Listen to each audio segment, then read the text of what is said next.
Bạn đang chờ thang máy 30 giây, có thể ít hơn. Không có thông báo nào cần đọc, không có tin nhắn nào đang chờ, không có việc gì cần tra cứu ngay lúc đó. Và tay bạn mở điện thoại. Không phải vì bạn nghĩ đến việc mở, không phải vì bạn quyết định mở. Tay bạn làm điều đó trước khi bạn kịp có bất kỳ suy nghĩ nào về nó. Như một phản xạ, như thể 30 giây không làm gì là một khoảng trống không thể chịu được. Và điện thoại là thứ đầu tiên sẵn sàng để lắp vào đó. Bạn không phải người duy nhất. Năm 6 năm 54, một nhà toán học và triết học người Pháp tên là Blaise Pascal viết một câu mà sau này trở thành một trong những câu được trích dẫn nhiều nhất về bản chất con người. Tất cả vấn đề của con người đến từ một thứ duy nhất, không biết cách ngồi yên trong một căn phòng. Năm 6 năm 54, trước khi có điện thoại, trước khi có tivi, trước khi có bất cứ thứ gì có thể lấp đầy một khoảng yên lặng. Và ông đã thấy điều đó, rằng con người, ngay cả khi không có gì để chạy đến, vẫn tìm cách không ở yên với chính mình. Bây giờ hãy cắt sang một hình ảnh khác. Một người đang đi trên con đường quốc lộ. Không điện thoại, không tai nghe, không podcast, không lịch trình, không meeting tiếp theo, không to-do list. Chỉ có bước chân, hơi thở và con đường dài phía trước, hàng chục km, ngày này qua ngày khác. Người xem video ngài thường mô tả cảm giác xem là yên lạ lùng, dù không có gì kịch tính xảy ra. Chỉ có một người đang đi và không làm gì khác ngoài đi. Câu hỏi không phải ngài bình an vì ngài không bận rộn. Câu hỏi là tại sao bạn đang bận rộn và tại sao bạn không thể dừng lại. Có một điều không ai trong chúng ta muốn thừa nhận. Bận rộn không phải vì công việc quá nhiều. Bận rộn vì rảnh rỗi quá đáng sợ. Chúng ta sống trong một văn hóa thờ phụng sự bận rộn. Rise and grind. Ngủ đủ giấc là xa xỉ. Thành công không chờ người lười. Bận rộn được dùng như bằng chứng rằng bạn đang làm gì đó có giá trị, rằng cuộc sống của bạn quan trọng, rằng bạn đang tiến về phía trước. Và ngược lại, không bận rộn đồng nghĩa với lãng phí, với đứng yên, với thất bại. Vậy chúng ta bận, liên tục, không dừng. Nhưng đây là điều khoa học đã chứng minh và nó bất ngờ đến mức khó tin. Năm 2014, nhà tâm lý học Timothy Wilson tại Đại học Virginia thực hiện một nghiên cứu đơn giản. Ông yêu cầu người tham gia ngồi yên một mình trong một căn phòng trống từ 6 đến 15 phút. Không điện thoại, không sách, không làm gì, chỉ ngồi với chính mình. Trong căn phòng đó có một nút bấm. Nếu nhấn vào, người tham gia sẽ nhận được một cú sốc điện nhẹ vào tay. Đau nhẹ, không nguy hiểm, nhưng không dễ chịu. Kết quả, 2/3 số người đã tự nhấn nút đó. Họ thà bị đau còn hơn ngồi yên với chính mình trong 15 phút. Không phải vì phòng không thoải mái, không phải vì họ tức giận, chỉ vì không có gì xảy ra là điều không thể chịu đựng lâu hơn vài phút. Pascal nói điều đó năm 6 năm 54. Khoa học xác nhận điều đó năm 2014.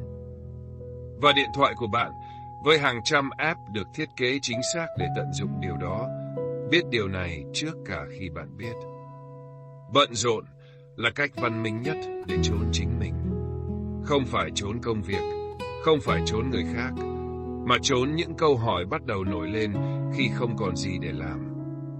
Những câu hỏi về cuộc sống mình đang sống, có phải cuộc sống mình muốn không? Về người mình đang trở thành, có phải người mình muốn trở thành không? Về những thứ mình đang chờ đợi, và liệu mình có đang thật sự sống hay chỉ đang đợi? Những câu hỏi đó, không ai muốn ngồi với chúng, vì chúng không có câu trả lời dễ. Và bởi vì bận rộn, dù là bận rộn giả tạo, dù là lướt điện thoại 30 giây trong thang máy, hiệu quả hơn bạn nghĩ trong việc giữ chúng ở xa. Ngài không bận, và Ngài không trốn. Kênh Bước Chân Vô Ngã được lập ra để kể những góc nhìn như thế này. Những thứ nhìn qua thì bình thường, nhưng khi dừng lại thì thấy mình ở trong đó. Nếu video này đang chạm đến điều bạn chưa dám gọi tên, nhấn đăng ký để đi tiếp, mỗi tuần một câu chuyện, và để lại ngay bây giờ. Lần cuối bạn thật sự không làm gì, không điện thoại, không nhạc, không podcast, bạn có cảm thấy tội lỗi không? Bạn cảm thấy mình đang lãng phí thời gian không? Chỉ cần để lại một chữ có hoặc không. Mình đọc hết. Bây giờ mình muốn kể bạn nghe về một khái niệm mà người Hà Lan gọi là Niksen. Niksen không phải thiền định, không phải ngủ, không phải tự chăm sóc bản thân, theo nghĩa của các app wellness. Niksen là không làm gì một cách có chủ ý. Ngồi nhìn ra cửa sổ, để tâm trí đi đâu thì đi, không mục đích, không kết quả, không đang học, không đang cải thiện, không đang tối ưu hóa bất cứ thứ gì. Trong văn hóa Hà Lan, và Hà Lan là một trong những quốc gia hạnh phúc nhất thế giới, đây không phải lời biếng. Đây là kỹ năng, và kỹ năng cần được luyện tập. Ở Việt Nam, hay ở hầu hết châu Á, chúng ta không có từ cho điều đó. Không làm gì là lãng phí. Ngồi không là đang thụt lùi. Và người bận rộn nhất là người thành công nhất. Nhưng bạn thử nhìn vào những người bận rộn nhất bạn biết, và hỏi thật, họ đang làm nhiều việc có ý nghĩa hơn, hay họ đang làm nhiều việc hơn? Hai thứ đó rất khác nhau. Có người lấy một tuần nghỉ phép. Ngày đầu dễ chịu, ngày thứ hai bắt đầu cảm thấy bồn chồn, ngày thứ ba mở laptop kiểm tra email công việc. Không phải vì có việc khẩn cấp, mà vì không biết làm gì với 7 ngày không có việc gì để làm. Không biết mình là ai khi không bận. Và đây là chỗ câu chuyện về Ngài trở nên thú vị nhất. Ngài trông như không làm gì, đi bộ, không sản xuất ra thứ gì, không viết sách, không mở khóa học, không xây dựng doanh nghiệp. Theo mọi thước đo của hustle culture, Ngài đang lãng phí thời gian theo cách triệt để nhất. Nhưng Ngài không rảnh rỗi. Đây là điểm quan trọng nhất mình muốn bạn mang về hôm nay, và nó chỉ là một điều. Nhưng nó đủ lớn để thay đổi cách bạn nhìn vào mỗi lần bạn mở điện thoại trong thang máy. Có hai loại không làm gì, và chúng trái ngược nhau hoàn toàn dù bên ngoài trông giống nhau. Loại thứ nhất, rảnh rỗi vì trốn chạy. Bạn không làm gì, không phải vì bạn chọn, mà vì bạn không biết mình muốn gì. Không phải vì bạn đang nghỉ ngơi, mà vì bạn đang chờ điều gì đó bên ngoài đến lấp đầy khoảng trống đó. Đây là loại rảnh rỗi đáng sợ, vì trong khoảng trống đó, những thứ bạn đang tránh bắt đầu nổi lên. Loại thứ hai, không làm gì vì đang hiện diện. Bạn không làm gì, không phải vì không có gì để làm, mà vì bạn chọn ở đây trong khoảnh khắc này, không đi đâu khác. Không cần kích thích mới, không cần kết quả. Chỉ có hiện tại, đủ và đầy đủ. Ngài đang làm loại thứ hai. Mỗi bước chân là một hành động hoàn chỉnh, không phải bước đệm để đến bước tiếp theo. Không phải đang chuẩn bị cho điều gì sắp xảy ra, chỉ là bước này, mặt đường này, hơi thở này. Và bạn, khi mở điện thoại trong thang máy đang làm loại thứ nhất.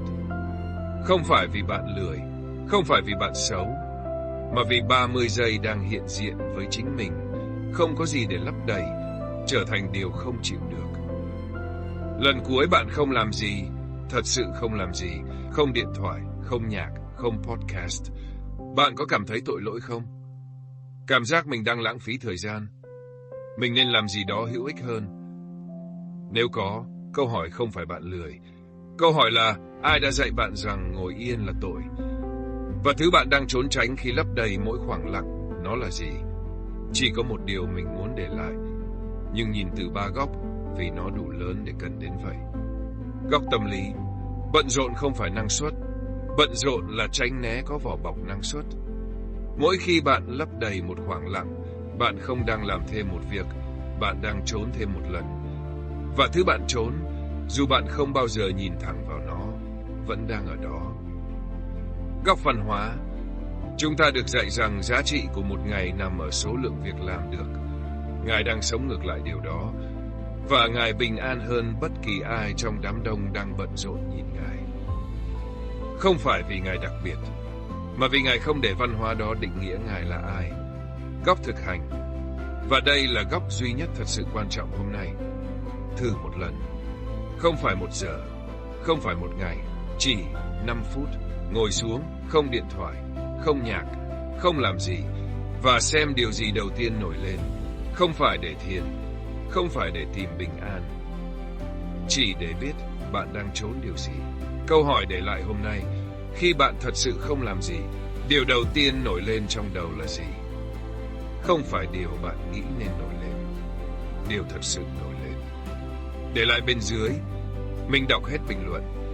Và mình tin rằng câu trả lời của bạn sẽ nói cho bạn biết nhiều hơn bất kỳ bài kiểm tra tâm lý nào. Ngài không có việc gì để làm hôm nay. Không meeting, không deadline, không điện thoại rung trong túi. Chỉ có con đường phía trước, bước chân phía sau và hơi thở ngay bây giờ.